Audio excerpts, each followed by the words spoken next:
You know, when you look at the biographies of people like Imam al-Ghazali, you'll find that he was very analytical in his philosophical works, like Tahafuz al-Falasifa or, Maqasid al-Falasifa and all these books that he wrote.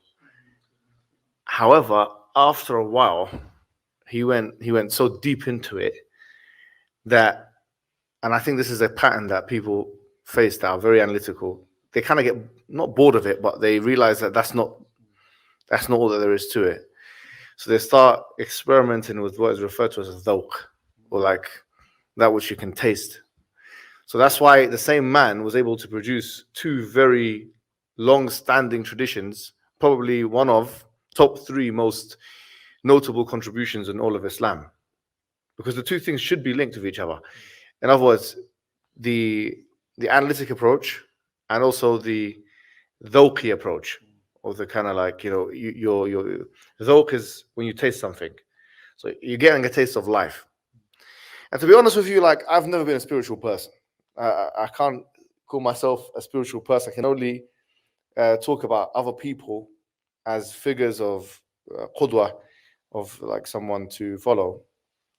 But I only started to realize spirituality, if you want to call it that, ironically, when things started to go wrong for me in life. I think a lot of us kind of feel that. And I'll recite one verse of the Quran which I believe is probably the most pertinent in this regard. Obviously, there are other verses to its effect, but let me just get it out. I don't want to recite it wrong. But أعوذ بالله من الشيطان الرجيم.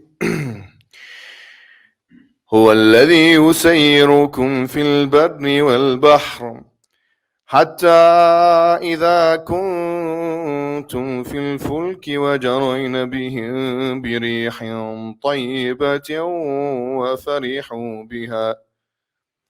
وفرحوا بها جاءتها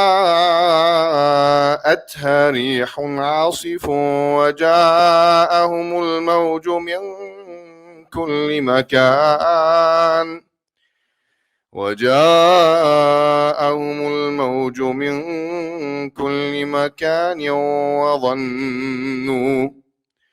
وظنوا أنهم أحيط بهم دعوا الله مخلصين له الدين لئن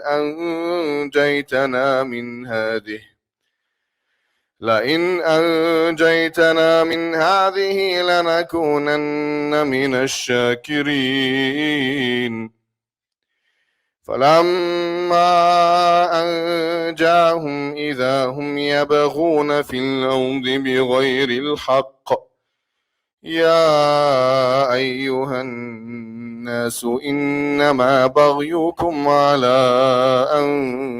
أنفسكم متاع الحياة الدنيا ثم إلينا مرجعكم فننبئكم بما كنتم تعملون. Allah, He says in the Quran, He says, He is the one who enables you to travel through the land and the sea, till when you are in the ships and they sail with them a favorable wind, and they are glad therein. Then comes a stormy wind, and the waves come to them from all sides, and they think that they are encircled therein. They invoke Allah, making their faith pure for Him alone, saying, if you, Allah, deliver us from this, we shall truly be from the grateful. But when He delivered them, behold, they rebel, i.e. they disobey Allah, in the earth wrongfully. O mankind, your rebellion, disobedience to Allah, is only against yourselves. A brief enjoyment of this worldly life. Then, in the end, unto us is your return, and we shall inform you that which you used to do. You'll find that the times in life where you are most spiritual, most sincere, is when you are most desperate. How many of us today have been through so much in the last 2, 3, 4 years? I'll tell you an honest truth. The most sincere I've ever been in life has been when there has been some calamity that has happened to me in my life. And do you know what I'm shocked about? and I can't even believe myself on is the fact how quickly I forget I was in that situation. Like, for example, I'll give you a personal example. Probably about 6 months ago, I was diagnosed with something called pulmonary embolism, which something happened. I'm not going to explain what, because I don't want the video to be taken down as well. After, I had some medical thing that we all have to do. I got blood clots in my lung. Now, this is actually a fatal disease. It can kill you. In fact, like 30 or 40%, maybe even 50% of people that have it die from it. So I went to the hospital, coughing blood and all this kind of stuff. They said, look, to be honest, we don't know if you're going to make it or not. So I started thinking to myself, what do I need to do? I put together the Islamic will, which I think all of us have to do. Even if you're young and you don't think, oh yeah, I'm going to do it when I'm older. If you haven't put together an Islamic will, you have not taken death seriously, especially if you can do the Islamic will, yeah? So I started putting the Islamic will together, this and that and all that kind of thing. And then I asked myself a question, what do I need to do? And anyway, long story short, I concluded with the hadith of the Prophet Muhammad ﷺ, which is يَنْقَطَعُ عَمَلُ ابْنِ آدَمٍ إِلَّا مِنْ ثَلَاثٍ. That all of the, أو كما قال صلى الله عليه وسلم, all of the amal of Ibn Adam is ceased except for three things. وَلَدٌ صَالِحٌ يَدْعُ لَهُ, which is a child which is righteous, which does dua for him. وَصَدَقَةٌ جَارِيَةٌ, a sadaqah which is continual, like a well or a school or something like that.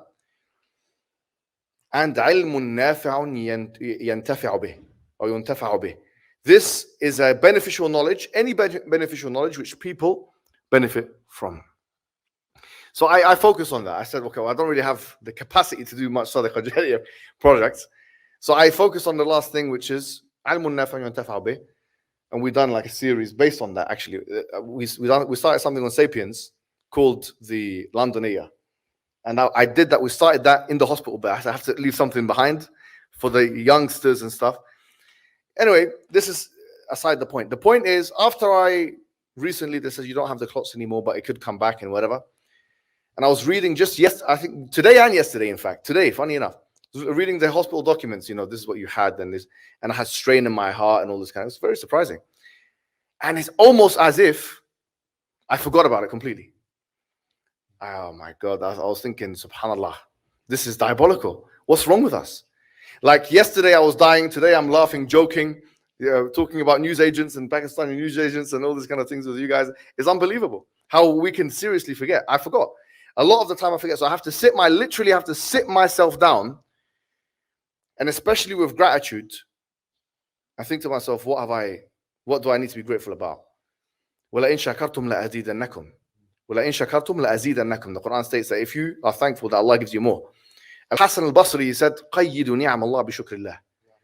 He said, constrain the blessings that Allah has given you with the gratitude of Allah. We have to realize that as human beings, we are very ungrateful. I've got a game that I play with my kids. I bring them into the room. I haven't done this for some time. I should be doing it. And I get them pen and paper and I say, look, let's write down in 2 minutes, 5 minutes, who writes down the most things that they're grateful for. And usually my daughter wins. They're very pure. Kids are very pure. And they'll say things that you'd never even thought about. I'm thankful for water. I'm thankful for my eyesight. I'm thankful for the fact that we go in lifts and some things which escaped my mode of concentration completely. They're pure. Instead of I'm not saying giving your kids, trainers and taking them where you want. But if you keep doing that, to be honest, you're going to spoil them. A better thing is to actually sit your child down and explain to them what they already have. I think my children are under the impression that we're millionaires. No, honestly, I think, wallahi, I think my daughter is under that impression because I keep telling her we have this and these people don't have it. These people are, and then, driving a car and stuff. I said, these people, and I give her like images and show her. I think she's under the impression genuinely that we're very rich people, which we're not. We're living in the council estate. So look at this view. Everything we've spoken about is optimism. And the Prophet ﷺ used to love al-fa'l, which is optimism, by the way, al-fa'l, which means by extension, pessimism is not part of the religion of Islam.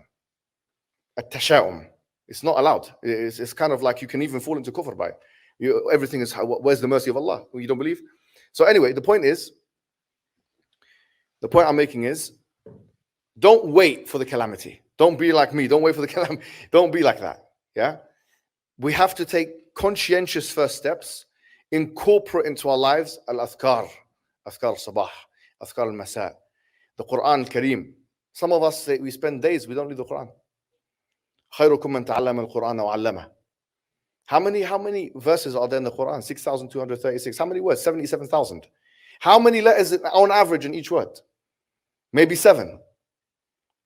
How many hasana you get for each? 10.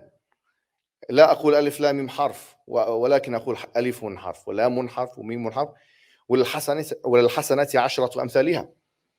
Each letter you get. So how many rewards? 5 million? I don't know. Some mathematician can work it out. I don't know. 5 million rewards for reading the Quran. There's no dhikr better than the Quran. No one can tell you, this dhikr here. No, the Quran is the best. The azkar al-sabah, the azkar al-masa, the Quran, the prayers, the nawafil, all of these things, that's spirituality. Forcing yourself to be grateful. Forcing yourself to be grateful. And doing it before the calamity strikes. Because otherwise we fall into that ayah that لَإِنْ أَنْجَيْتَنَا مِنْ هَذَا هَذِهِ لَنَكُونَنَّ مِنَ الشَّاكِرِينَ. If you take us away from that, this calamity will be very thankful. فَلَمَّا أَنْجَاهُمْ إِذَا هُمْ يَبَغُونَ فِي الْأَرْضِ بِغَيْرِ الْحَقِّ. When he takes them away, they're walking on the earth arrogantly. SubhanAllah, I'm advising myself now only. And you guys are just a party to this reality. Honestly, this applies to me.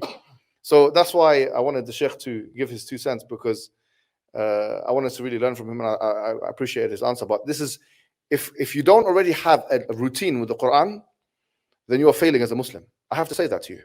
If you have no routine with the Quran, your Islam is weak. Your Iman is weak. How could you have strong Iman without the Quran? It's the only thing. Some people, they say, well, you've done these debates and that and philosophy and this and that. Wallah al-azim, every single debate I've done, if I didn't put the Quran in it, I think I would have failed. And the Quran itself said, وَجَاهِدُهُمْ بِهِ جِهَادًا كَبِيرًا. Do jihad with them, with it, meaning the Quran itself. How you do jihad? I actually had a dream one time. And we should be talking about dreams and this and that. But الرؤيا صادقة في النوم وصالحة في النوم. I can't remember which one the hadith said. It's part of our religion. I had a dream that my Quran teacher, I was shooting guns. This is a dream, by the way, just before the MI5 come in and bust me. Yeah, I had a dream that I was shooting, and then I run out of guns. So I went to the back. Sorry, run out of bullets, yeah. And my Quran teacher was giving me bullets. I didn't need a dream interpreter to realize what was being said here. It means that you need the Quran in order to even defend yourself against non-Muslims. So we were talking about defense and this, what you should do, the assumptions. But if you don't have the Quran, you have nothing. You will lose. You will lose every debate. You will lose your Iman. You're going into a gunfight with a flimsy knife. You will lose. And so the Quran. That's my answer.